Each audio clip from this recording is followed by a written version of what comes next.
નમસ્કાર. નિર્માણ ન્યૂઝની વિશેષ રજૂઆત ઝરોર કાર્યક્રમ સાથે હું છું યજ્ઞ ત્રિવેદી. દર્શક મિત્રો, આજે ઝરોર કાર્યક્રમમાં ચર્ચા વિચારણા કરવાની છે એક મહત્વપૂર્ણ મુદ્દાને લઈને. અને અત્યારે આ ચર્ચા એટલા માટે કરવાની જરૂરિયાત ક્યાંક આવી કારણ કે એક બાજુ મિડલ ઇસ્ટમાં જે અત્યારે તણાવપૂર્ણ માહોલ જોવા મળી રહ્યો છે અને બીજી બાજુ અત્યારે હાલ તો અર્થતંત્રની જે પરિસ્થિતિ સામે આવી છે. સવાલ ઘણા બધા થતા હોય છે કે આ પ્રકારની પરિસ્થિતિ શું છે ખરી? સૌથી પહેલો સવાલ તો એ થતો હોય છે કારણ કે જે પ્રમાણે જ્યારે અર્થવ્યવસ્થાની વાત કરવામાં આવે તો દેશની અર્થવ્યવસ્થાનું અપેક્ષા કરતાં વધુ સારું એવું પ્રદર્શન જે જોવા મળ્યું 2025-26 દરમિયાન જે જીડીપીની વૃદ્ધિ 7.7% પણ રહી તેવી પણ બાબત અત્યારે તો સામે આવી. સાથે 7.8%ની ઝડપે અત્યારે તો વધ્યું હોય તેવી પણ પરિસ્થિતિ સામે આવી છે. નાણાકીય વર્ષ 2026-27માં 6.6% જીડીપીની વૃદ્ધિ રહી શકે છે તેવી એક બાબત સામે આવી છે. અને સાથે વર્ષ 2027માં મોંઘવારી 5.1%ના દરે વધી શકે તેવી પણ અત્યારે શક્યતાઓ વ્યક્ત કરવામાં આવી છે. હવે આ જે રિપોર્ટ અત્યારે તો સામે આવ્યો છે 2025થી લઈને 2026 સુધીનો જે આવ્યો છે કે ના અત્યારે તો કયા પ્રકારની પરિસ્થિતિ જોવા મળશે અને તેની સાથે જાન્યુઆરીથી માર્ચનું જે ક્વાર્ટર છે કે જેમાં અર્થવ્યવસ્થા 7.8%ની ઝડપે વધી હોય ને તેવી એક બાબત પણ સામે આવી છે. હવે સવાલ એ જ છે કે આગામી સમયમાં જીડીપી વૃદ્ધિ દર અત્યારે તો કઈ રીતનો જોવા મળશે. આ જ મુદ્દાઓ પર મારે ચર્ચા વિચારણા કરવાની છે અને ચર્ચા વિચારણા કરવા માટે અમારી સાથે જોડી ગયા છે ડૉક્ટર જીડી ત્રિપાઠી કે જેઓ અર્થશાસ્ત્રી છે અને સાથે સાથે સિદ્ધાર્થભાઈ ભટ્ટ કે જેઓ અર્થશાસ્ત્રી છે. આ બંનેનું સૌથી પહેલાં તો સ્વાગત છે.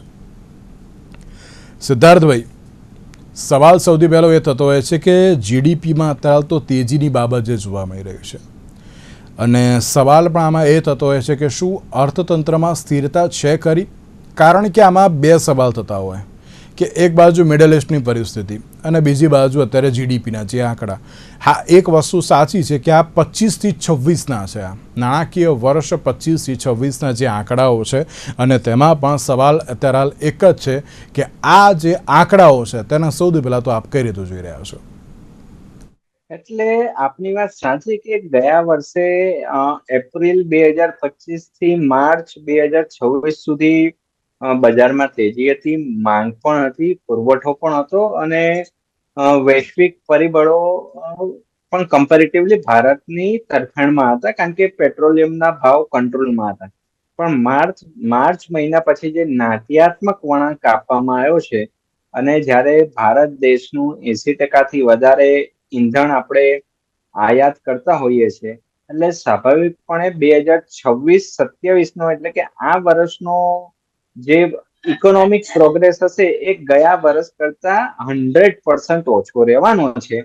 એટલે અને આ ઇકોનોમી તો કન્ટિન્યુઅસ એક્ટિવિટી છે કે તેજી મંદી એ વેપાર ધંધામાં એક સામાન્ય બાબત હોય છે. પરંતુ આ જે વૈશ્વિક પરિબળો ઉથલ પાથલ થાય જે થોડા વધારે પડતા છે.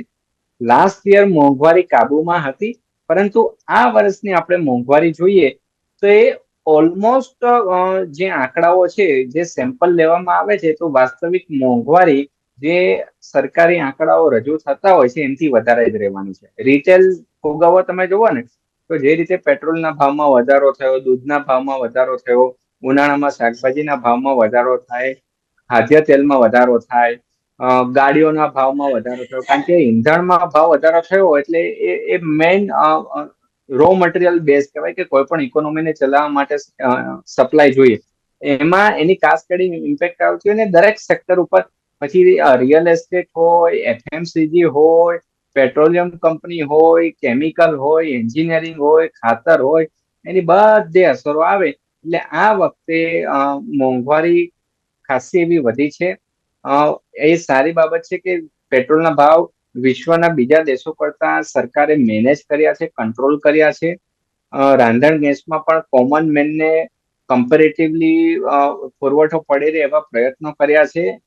પણ ઇન્ડસ્ટ્રીને આની અસર થઈ. ઇન્ડસ્ટ્રીને એ માલ જે રેટા આપણા સામાન્ય લોકોને આપવાનો છે એટલે એ માલ ઇન્ડસ્ટ્રી વાળાને નથી મળતો. ઇન્ડસ્ટ્રી વાળાને નથી મળતો એટલે એમની વર્કિંગ કેપિટલ સાયકલ ખોરવાઈ ગઈ છે, પુરવઠો ખોરવાઈ ગયો છે, કાચા માલની કિંમતો વધી ગઈ છે. એટલે એનો બોજો આવનારા સમયમાં આમ આદમી ઉપર પડશે, પ્રજાજનો ઉપર પડશે. એટલે બેરોજગારીનું સ્થિતિનું નિર્માણ થશે અને નવી રોજગારીનું સર્જન નથી થતું, પરંતુ હાલમાં બજારમાં એવા સેક્ટોરિયલ ઇમ્પેક્ટ આવી રહી છે કે લોકોને છૂટા કરવામાં આવી રહ્યા છે અથવા તો નવી નોકરીઓનું સર્જન નથી થતું. અને ક્યાંક ને ક્યાંક એટલા માટે જ આપણે પેલું કોકરોચનું બધું જે ચાલ્યું છે, તો એમાં મોટા ભાગના યુવાનો છે. એટલે આપણે એને તટસ્થ રીતે બ્લેક એન્ડ વ્હાઇટમાં જોઈએ તો યુવાનો બેકાર છે, એટલે એ લોકોને આંદોલન કે ઉપવાસ ને એવું કરવું પડે છે. જો દરેકની જોડે કામ હોય, દરેકના હાથમાં કામ હોય, તો એ લોકોને આવું બધું વિચારવાનો સમય જ ના મળે. આવો બધો સમય પણ જેની જોડે સમય છે, ફાજલ સમય છે, અથવા તો ક્યાંક ને ક્યાંક એમની આશા અપેક્ષા પૂરી નથી થઈ, એટલા એ લોકો રોડ ઉપર આવવું પડતું હોય છે. સર્વસામાન્ય નિયમ છે કે ગુજરાતમાં કેમ એવું નથી થતું કે આપણા શહેરોમાં, કારણ કે દરેક કંઈક ને કંઈક કામમાં પરોવાયેલો છે. પણ ખાલી દિમાગ શેતન કા ઘર. એટલે ક્યાંક ને ક્યાંક ખાલી દિમાગ ક્યારે થાય? જ્યારે બેરોજગારીનું એક અરાવરણ ચડ્યું હોય એટલે ખાલી દિમાગ આવે. પશ્ચિમ બંગાળમાં આપણે જોઈ લીધું હતું કે ત્યાંના લોકોને આ વખતે સરકાર આખી બદલાઈ ગઈ, કારણ કે લોકોને વિકાસ જોઈએ છે, મોંઘવારીથી રાહત જોઈએ છે અને સમૃદ્ધિ દરેકને જોઈતી હોય છે. તો વૈશ્વિક પરિબળમાં આ ગવર્મેન્ટે બધું ટેક્ટફુલી હેન્ડલ કરી રહી છે. આપણી હાલત પાકિસ્તાન, બાંગ્લાદેશ, નેપાળ, શ્રીલંકા જેવી નથી. યુરોપની પણ ખસ્તા હાલત છે. એટલે આપણે ખરાબમાં સારું કરી રહ્યા છે એવું કહી શકાય, કારણ કે ગ્લોબલ ઇકોનોમિક ઇમ્પેક્ટ થી હવે કોઈ અછૂત રહ્યું નથી. એ દરેકને અસર કરે. અને આપણા ઇન્ડિયા આજે પણ આ બધી ઘટનાઓ ઘટતી હોય છે, એટલે આપણને સાબિતી કરાવે છે કે હજી આપણે સંપૂર્ણ રીતે આત્મનિર્ભર બન્યા નથી. કારણ કે આપણા ઘરમાં જે ગેસનો ચૂલો ચાલે છે, એ ગેસ જ પરદેશથી આવે છે. એટલે રિન્યુએબલ એનર્જી ઉપર જે ફોકસ થઈ રહ્યો છે એ આવકારદાયક પગલું છે. અને 150 કરોડની વસ્તીમાં કુદરતની મહેર ગણો કે આપણા ખેડૂતોને જેટલા આપણે એમને આપણે ધન્યવાદ આપીએ એટલું ઓછું. કે જ્યારે વિશ્વમાં હાકલા દાખલા વાગી રહ્યા છે, ત્યારે આપણા ખેડૂતના લીધે, ગ્રામીણ અર્થતંત્રના લીધે ભારત ટક્યું છે. નેતર આફ્રિકામાં તો લોકોને ખાવા પીવાની એ મોંઘવારીએ માજા મૂકી છે. બિલકુલ. અમેરિકામાં મોંઘવારી છે, યુરોપમાં જે ખાવાના એ લોકો જો પૈસા રે.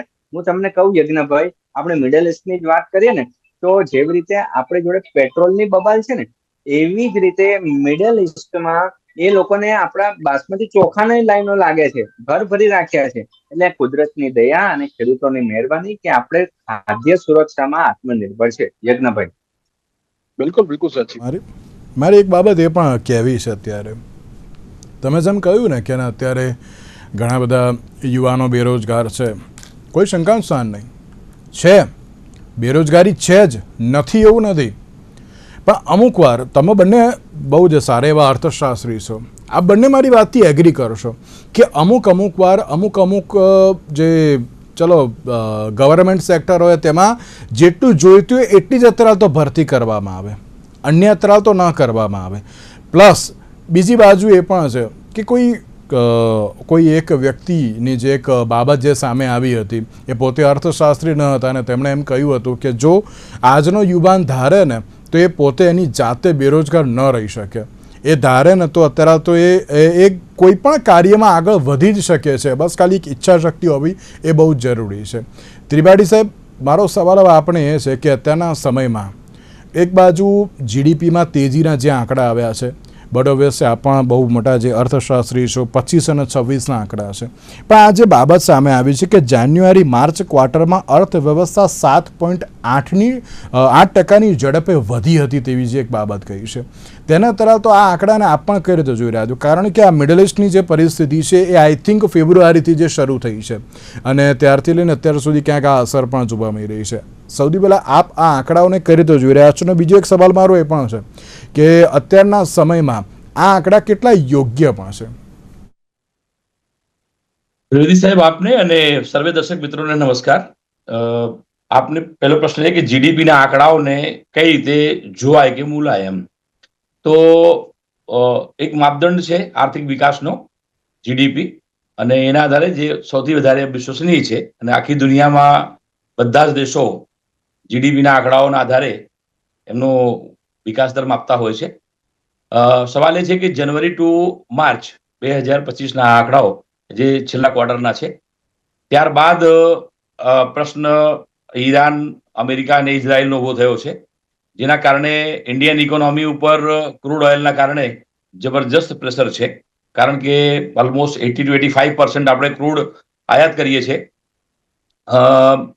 સવાલ હવે એ આવીને ઉભો રહ્યો છે કે એનાથી ઇન્ડિયન ઇકોનોમી ઉપર શું અસર થશે.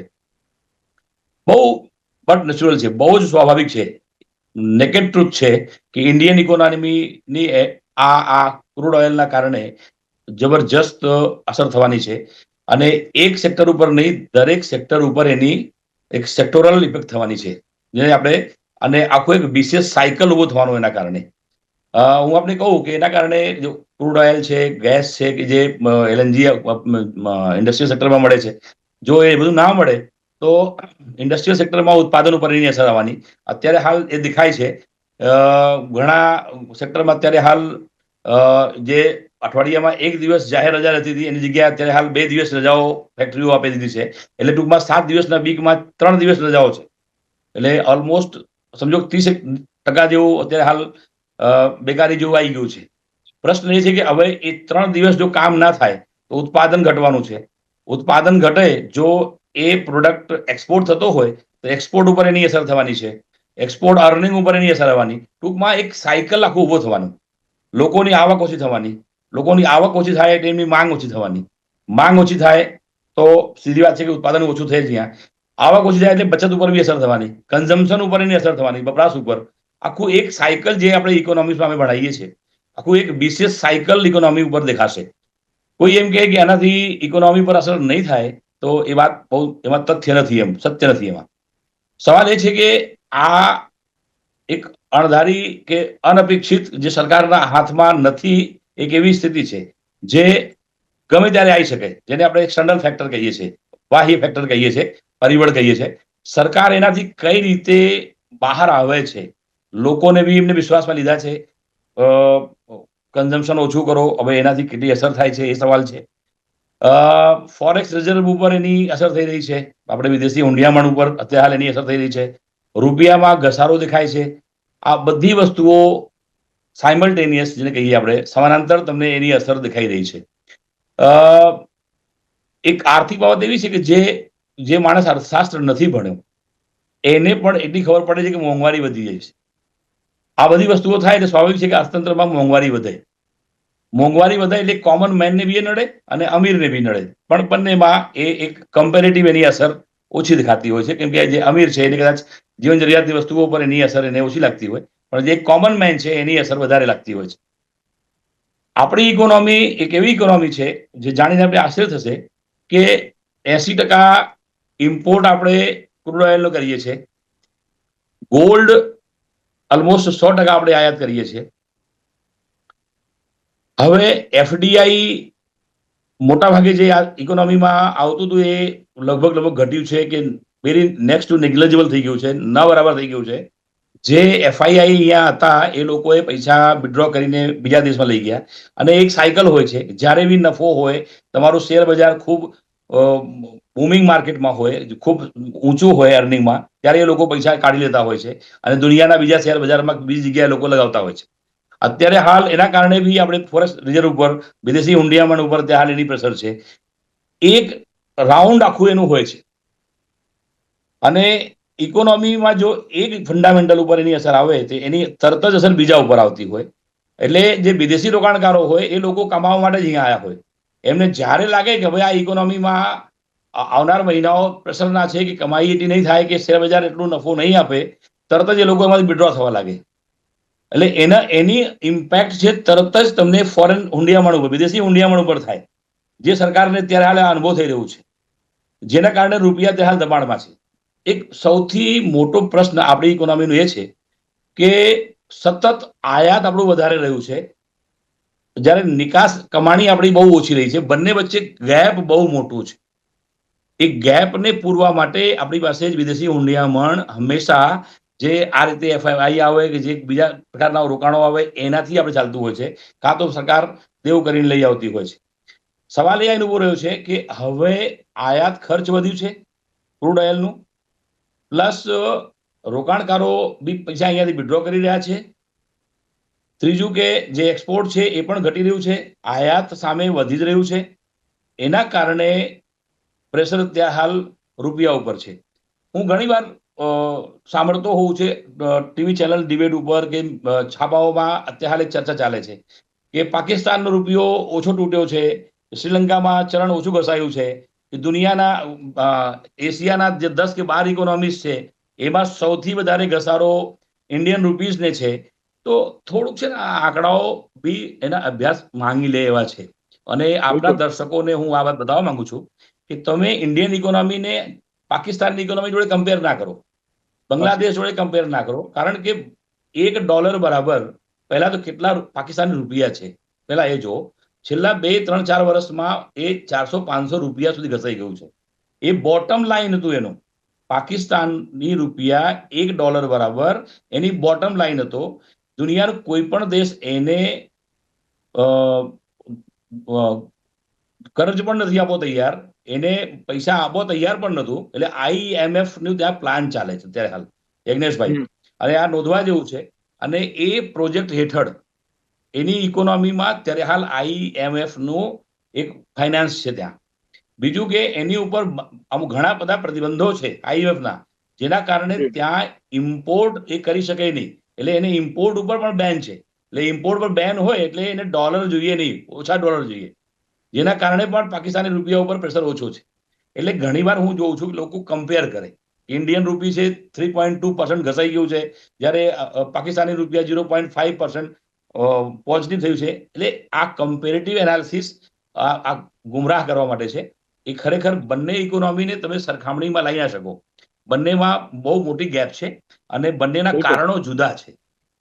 બરોબર છે. એટલે નંબર 1. નંબર 2, આની અસર આપણે કીધું શું થવાની, તો એની અસર હું આપને પોઈન્ટ ટુ પોઈન્ટ સમજાવું.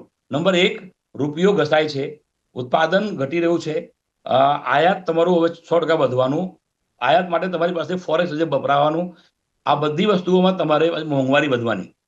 મોંઘવારી વધશે તો એ કોમન મેનને બી અસર કરવાની. એટલે આવતા 6 મહિના કે 8 મહિના આની ઇમ્પેક્ટ છે 6 મહિના પછી તમને દેખાશે. એટલે 100% મોંઘવારી વધવાની. અત્યારે હાલ જે કેપેસિટીથી ઉત્પાદન ફેક્ટરીઓમાં થતું હતું એ ઉત્પાદન પણ ઘટવાનું જ, કારણ કે એને રો મટીરિયલ નહીં મળે, LNG નહીં મળે, ક્રૂડ ઓઇલ નહીં મળે. અત્યારે હાલ ટ્રાન્સપોર્ટ ઇન્ડસ્ટ્રી દબાણમાં છે. આ બધી ઇન્ડસ્ટ્રી જ્યારે દબાણમાં હોય તો કન્સ્ટ્રક્શન ઇન્ડસ્ટ્રીમાં ફ્લેટ અને બંગલા કોઈ લેવા વાળું નહીં મળે, એટલે એ દબાણમાં આવવાનું. ટૂંકમાં આનું એક સાયકલ આવે. કોઈ પણ ઇન્ડસ્ટ્રીયલ સેક્ટર છે જ્યારે પ્રેશરમાં આવે તો એના ઇમ્પેક્ટ આવે લોંગ ટર્મમાં, અને એ સાયકલથી કોઈ પણ સેક્ટર બાકી નહીં રહે. આ તો સર્વિસ સેક્ટર અત્યારે હાલ સારું કામ કરી રહ્યું છે, એટલે કદાચ તમને ગ્રોથમાં થોડુંક ઇમ્પ્રુવ દેખાય જો આપણું ચોમાસું સારું જાય, જે અત્યારે હાલ આગાહીમાં સારું જાય એવો વકી નથી, પણ જો સારું જાય તો એગ્રીકલ્ચર સેક્ટરનું ઉત્પાદન જો 3% થી 4% વચ્ચે રહે તો આ જીડીપી જે ગ્રોથ રેટ હવે પછી આવવાનો એ સીધી વાત છે કે 6.5, 6.4 જે આરબીઆઈએ ડાઉનગ્રેડ કરીને તમને આપ્યું છે, કદાચ એ જોવા મળે, કદાચ જોવા મળે. હજુ એ પ્રેશર ચાલુ રહેવાનું છે. મૂડી રોકાણ ઉપર એની અસર આવવાની. અને મૂડી રોકાણ 2 પ્રકારનું છે, એક આંતરિક અને બીજું બાહ્ય. બહારથી લોકો હવે આકર્ષાવાના, કારણ કે ગઈકાલે જ આરબીઆઈની પોલિસીમાં એવું આવ્યું છે કે હવે જે નફો કરે લોકો અહીંયા આવીને એની ઉપર હવે લાંબા ગાળાના અને ટૂંકા ગાળાના ટેક્સ કાઢ નાખે સરકારે. જે નિર્ણય લેવાયો છે તેની ઉપર હું આવું છું, પણ એની પહેલા મારે સિદ્ધાર્થભાઈને એક સવાલ આમાં એ પણ પૂછવો છે કે જે પ્રમાણે જીડીપીના જે આંકડા સામે આવ્યા ને તેમાં પણ ઉત્પાદનની વાત કરી તો મેન્યુફેક્ચરિંગ સેક્ટરની જે વૃદ્ધિની વાત કરવામાં આવે તો ક્યાંક થવી જોઈએ વૃદ્ધિ, પણ અત્યારે ત્યાં ઘટી ગઈ છે. એ પણ ક્યારે 25 અને 26ના જે ગાળો હતો તેમાં કે જેમાં 12.8%થી ઘટીને 7.3% અત્યારે તો થઈ ગયું છે. તો હવે મેન્યુફેક્ચરિંગ સેક્ટર જે સૌથી મહત્વનું છે એગ્રીકલ્ચર પછી, કે જેમાં આ પ્રકારનો ઘટાડો જોવા મળે તો ત્યાં ક્યાંક અત્યારે તો સવાલ ઉપસ્થિત થતા હોય છે. શું કહેશો આપ તેને લઈને? પણ હવે મેન્યુફેક્ચરિંગ સેક્ટરમાં આપણે એ વાત સ્વીકારવી પડે કે જ્યારે વિશ્વગુરુ બનવા જઈ રહ્યા હોય તો આપણે ચાઇનાથી હજી ઘણા પાછળ છે. એનું કારણ સરકારની મંશા નથી, સરકારની પોલિસીઓ, સરકાર રાજનેતાઓની ઈચ્છા શક્તિ આપણા વડાપ્રધાનની તો ઘણી બધી છે, પરંતુ આ જે તંત્ર છે ને અને અમુક બાબુઓ એમને કામ કરવામાં જ રસ નથી. અને એના લીધે સરવાળે શું થાય છે કે આપણા વેપારીઓ જે જેન્યુઇન આપણા મહેનત કરે છે, કામ કરે છે, તો એમને જે તંત્રનો સહયોગ મળવો જોઈએ ને, એમાં ક્યાંક ને ક્યાંક ઓટ આવે છે. એટલે શું થાય છે કે એ ક્યાંક ધંધામાં રીઇન્વેસ્ટમેન્ટ કરવાની જગ્યાએ જમીનો લઈ લે, અથવા તો ઇન્વેસ્ટમેન્ટ કરી નાખે, અથવા તો એમના છોકરાઓને પરદેશ ભણવા મોકલી દે છે. એટલે ઉદ્યોગ સાહસિકોને જેટલું આપણે પ્રોત્સાહન આપશું, હિંમત આપશું, એમની કનડગત ઓછી કરશું, ટેકો આપશું, એટલું દેશનું ઉદ્યોગ વાતાવરણ સારું રહેશે. આમાં ફક્ત 5 ઉદ્યોગપતિઓને સાચવવાની વાત નથી, આપણા MSME ને યોગ્ય સહયોગ આપવાની વાત છે. કારણ કે બસ એનું એસએમઈ કારણ ને પણ એટલું આપવો પડે ને સિદ્ધાર્થભાઈ.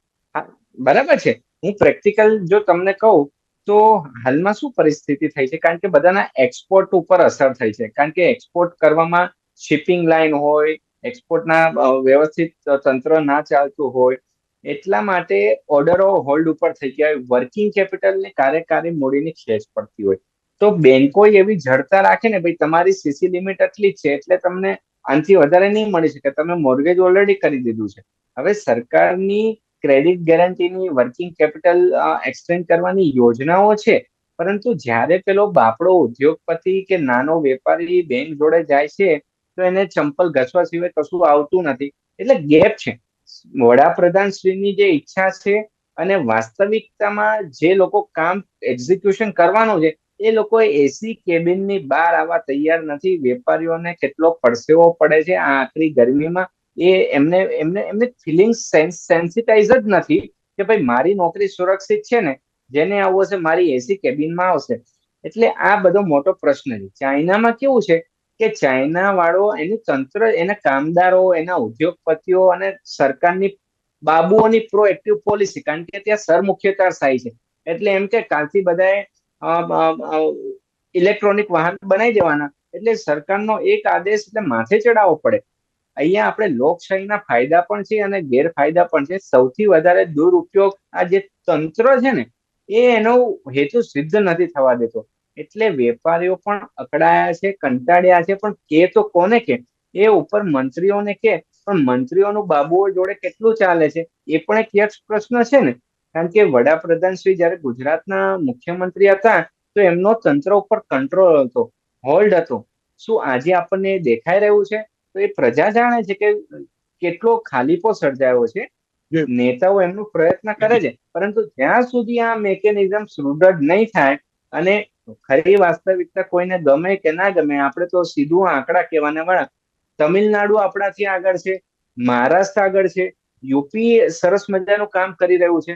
તો આપણે ગુજરાતના બાબુઓએ, ગુજરાતના નેતાઓએ, ગુજરાતના વેપારીઓએ, જનતાએ હવે વિચારવું પડશે કે આપણે ટોપ 5 માંથી સરકી ના જઈએ, આપણે તો ટોપ 3 માં રહેવા વાળા છે. એટલે આવો સાથે મળીને ફરીથી ગુજરાતનું industry, agriculture, science, technology, service sector બધામાં આપણે હરણફાળ ભળીએ, નહીતર પાછળ રહી જઈશું. જી બિલકુલ. ત્રિપાઠી સાહેબ એક છેલ્લો. જે પ્રમાણે આરબીઆઈની વાત કરીએ તો વિદેશી રોકાણકારો માટે સરકારી બોન્ડનું કેપિટલ ગેઇન ટેક્સ ફ્રી કરવામાં આવ્યું છે. આજે જાહેરાત જે કરવામાં આવી તેમાં જ અત્યારે રૂપિયામાં 50 પૈસાનો ઉછાળો પણ જોવા મળ્યો હતો. કઈ રીતે જોઈ રહ્યા છો આપ તેને પણ? ત્રિવેદી સાહેબ, મને બરોબર યાદ છે કે બજેટ વખતે જ્યારે આ પ્રપોઝલ આવી, લોંગ ટર્મ અને શોર્ટ ટર્મ કેપિટલ ગેઇન વાળી વાત આવી, ત્યારે હું આ બધાની ચેનલોમાં કોઈ ને કોઈ જગ્યા હું હતો, ત્યારે જ મેં આ વાત કરેલી કે આ પગલું બેકફાયર કરશે. અને બેકફાયર આજે થઈ જ ગયું. તમે જ્યારે કોઈ પણ પોલિસી અમલમાં લાવીને તમારે વિડ્રો કરવી પડે, ઇટ મીન્સ કે ઇટ ઇઝ બેકફાયર્ડ. આના પરિણામો તમને નેગેટિવ મળી જ ગયા. આનો સ્પષ્ટ ઉદાહરણ છે. અને એ વખતે બજેટ ચર્ચામાં પણ આ વાત મેં મૂકી દીધી. કોઈ પણ માણસ જે તમારે ત્યાં અહીંયા રોકાણ કરે છે અને રોકાણ કર્યા પછી એ કમાય, અને સેમ વસ્તુ આજે તમે બજારમાં, અહીંયા તમને દાખલો હું આપું. માનો તમે કે હું આજે એસઆઈપી કરીએ, આજે કોઈ પણ જગ્યાએ તમે એફડી કરો, અમારી બચત છે, મને પગાર મળે છે, એમાંથી હું બચત કર્યો છું, એ બચત હું પોસ્ટમાં એફડી કરું, જે મને વ્યાજ મળે, વ્યાજ ઉપર પણ તમે ટેક્સ લો. મને ખબર ના પડી આને તમે કયા ટાઈપનો ટેક્સ કહો છો. એક બાજુમાં કહો છો કે હું રિગ્રેસિવ ટેક્સમાંથી બહાર આવું છું. This is regressive tax. તમે બચત ઉપર પણ ટેક્સ લો, અને આ કેવું બચત છે જે હું ટેક્સ ભરીને બચાવ્યો છું. પહેલા લોકો તમારે ત્યાં અહીંયા રોકાણ કરવા આવે છે, અને રોકાણ ઉપર તમે 12.5%, 14%, 20% સુધી તમે ટેક્સ લો, અને પછી તમે એવી અપેક્ષા રાખો કે તમને એફડીઆઈ કે એફઆઈઆઈ મળશે અહીંયા, એની શક્યતા નહીવત હોય. કેમ કે આખી દુનિયા ઈચ્છે છે કે એને બહારના પૈસા મળે, બહારના રોકાણકારો ત્યાં આવે. જ્યારે તમારી પાસે ઇમ્પોર્ટ અને એક્સપોર્ટ બંનેમાં અર્નિંગમાં જબરજસ્ત ગેપ છે, સૌથી મોટી કમનસીબી આ ઇન્ડિયન ઇકોનોમીની આ છે કે સતત ઇમ્પોર્ટ વધી રહ્યું છે, એક્સપોર્ટ પણ ઇમ્પોર્ટ આધારિત છે. આપ પાસે ટાઈમ નથી, અદરવાઇઝ તમને હું આખું ટેબલ બતાવું કે કોઈ પણ વસ્તુ જે એક્સપોર્ટ થઈ રહી છે એના રો મટીરિયલ બી ઇમ્પોર્ટ થઈને આવે છે. બિલકુલ बिल्कुल એટલે ટૂંકમાં જો અને મોસ્ટલી એ ચાઇના ઉપર આધારિત છે. જો ચાઇના તમને રો મટીરિયલ ના આપે તો તમે જે એક્સપોર્ટ કરો છો એ પણ બંધ થઈ જાય. ઓકે ओके મને નવાઈ એ લાગી, તમને જસ્ટ એક મિનિટ તમને બતાવી લઈશ હું, કે ક્રૂડ ઓઇલમાં 80% તમે આયાત કરો છો. આ દેશમાં 12 મહિના ગરમી હોય છે. સોલાર પાવર ચાલિત ટ્રેન, કાર, બસ, મિની ટ્રક, રિક્ષા કેમ સંશોધન ના થાય? કેમ સરકાર એમાં ના જાગે? તમે બેટરીની વાત લઈ આવ્યા, બેટરી તમારી ક્યાં છે? તમારી પાસે એમાં જે સામાન યુઝ થાય છે એમાં છે જ નહીં. બેટરીથી સંચાલિત કાર તમે વાત કરી રહ્યા છો, એમાં પણ રો મટીરિયલ બહારથી આવે છે. શું કામ બેટરી વાળા ગાડીને તમે પ્રમોટ કરી રહ્યા છો? તમે તો સોલારથી ચાલતી વ્હીકલ્સ છે. તમે ગોલ્ડ તમારે ત્યાં 100% ઇમ્પોર્ટ થાય છે. જી જી जी जी પછી એમાંથી મેન્યુફેક્ચરિંગ જ્વેલરી તમે એક્સપોર્ટ કરો છો. जी જો તમને હવે ગોલ્ડમાં તો તમે ઓલરેડી बिल्कुल ફોરેક્સ રિઝર્વ તમારું વપરાય છે એમાં. જી, એટલે બિલકુલ बिल्कुल પ્રધાનમંત્રીએ सवाल કહેવું પડ્યું અત્યારે કે ત્રિપાઠી થતો હોય છે કે અત્યારે રાજ્ય સરકાર દ્વારા અને તેની સાથે કેન્દ્ર સરકાર દ્વારા જો અન્ય બાબતોને લઈને પણ વિચાર કરવામાં આવે, તેની ઉપર પણ કામ કરવામાં આવે, તો અત્યારના સમયમાં જે પણ કોઈ વસ્તુ અત્યારે તો ઇમ્પોર્ટ કરવાની વાત આવે છે તે ક્યાંક આપણે અહીંયાથી જ અત્યારે તો મેન્યુફેક્ચરિંગ કરીને આપણા જ ભારતવાસીઓને અત્યારે તો જે આપી શકીએ તે અત્યારે તો બહુ જરૂરી છે. સવાલ હવે એ જ છે કે આગામી સમયમાં ફોરેક્સ રિઝર્વ પણ કઈ રીતે વધશે, રૂપિયાની પરિસ્થિતિ પણ કઈ રીતે થશે, અને તેની સાથે જ્યારે જે 26-27ની વાત કરીએ તો તેમાં મોંઘવારીનો દર વધવાની તો વાત છે, અને મોંઘવારીના દરની સાથે જીડીપી પણ ઘટવાની વાત છે. તેને હવે સ્ટેબલ કેવી રીતે રાખશે તે તો આવનારો સમય બતાવશે. તેની સાથે સિદ્ધાર્થભાઈ ત્રિપાઠી સાહેબ, આ બંનેનો આભાર અમારી સાથે આ ચર્ચા વિચારણામાં જોડાવા માટે. તો આજના વિશેષ કાર્યક્રમ મને આપશે. નમસ્કાર.